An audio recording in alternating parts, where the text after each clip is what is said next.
హైదరాబాద్ లోని my home భుజా apartment లో ఒక దారుణం చోటు చేసుకుంది. పూర్తి వివరాల్లోకి వెళ్తే 9వ అంతస్తు మై హోమ్ భుజా అపార్ట్మెంట్ లో నుండి 9వ అంతస్తులో నుండి ఒక మహిళ దూకి చనిపోవడం జరిగింది. పూర్తి వివరాల్లోకి వెళ్తే ఒడిశాకు చెందిన అశ్వితా సింగ్ అనే ఒక 25 ఏళ్ల మహిళ హైదరాబాద్ కు చెందిన మై హోమ్ భుజా అపార్ట్మెంట్ లో ఉన్న ఒక రాజేష్ అనే ఒక వ్యక్తితో పిల్లలు కనిస్తానని చెప్పి దాదాపుగా 10 లక్షల రూపాయల వరకు కూడా డీల్ చేసుకోవడం జరిగింది. అయితే ఈ నేపథ్యంలో ఒడిశా నుంచి ఈ అశ్వితా సింగ్ అనే వ్యక్తి ఈ రాజేష్ బాబు అనే ఇంటిలో ఉండడం జరుగుతుంది. అందులో 9వ అపార్ట్మెంట్ లో ఈ రాజేష్ అనే బాబు ఉండడం జరుగుతుంది. తనతో పాటే దాదాపుగా కొన్నేళ్లుగా సహజీవనం చేయడం జరుగుతుంది పిల్లల కోసం అని చెప్పి. అయితే ఈ నేపథ్యంలో చూసుకుంటే గత కొద్ది రోజులుగా చూసుకుంటే ఈ రాజేష్ బాబు అనే ప్రవర్తన అనేది చాలా విచిత్రంగా ఉండడంతో లైంగికంగా చాలా ఇబ్బందిగా వేధించడం అయితే జరుగుతుంది. అయితే ఈ నేపథ్యంలో చూసుకుంటే ఈ అశ్వితా సింగ్ అనే మహిళ, ఒడిశా మహిళ ఎవరైతే ఉన్నారో పారిపోదామనే నేపథ్యంలో 9వ అంతస్తు నుంచి చీర కట్టుకొని కిందకి దిగడానికి అయితే ప్రయత్నం చేసింది. ఆ నేపథ్యంలో పైనుంచి కింద పడి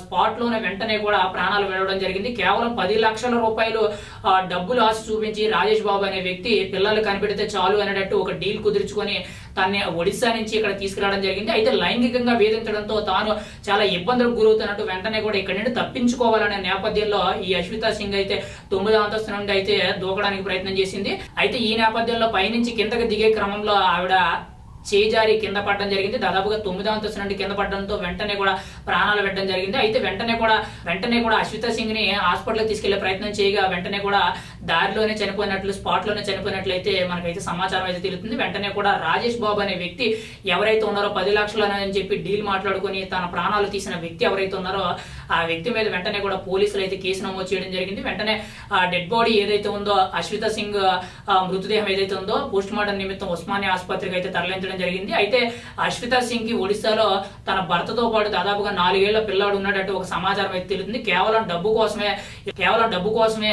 ఇలా పిల్లలు కనిస్తానని చెప్పి ఇక్కడ వరకు రావడం జరిగింది. కేవలం ఇలా డబ్బుల కోసం అని చెప్పి ఒడిశా నుంచి ఇక్కడ వరకు వచ్చి హైదరాబాద్ వచ్చి మై హోమ్ భుజాలోని 9వ అంతస్తులోనే రాజేష్ బాబుతో ఉండడం జరిగింది. అయితే ఈ నేపథ్యంలో చూసుకుంటే తాను ఇక్కడికి వచ్చిన పని ఏదైతే ఉందో పిల్లల్ని కనిపెట్టడమే అనే పనిలో అనుకుని ఇక్కడికి వచ్చి ఆఖరికి తన ప్రాణాలు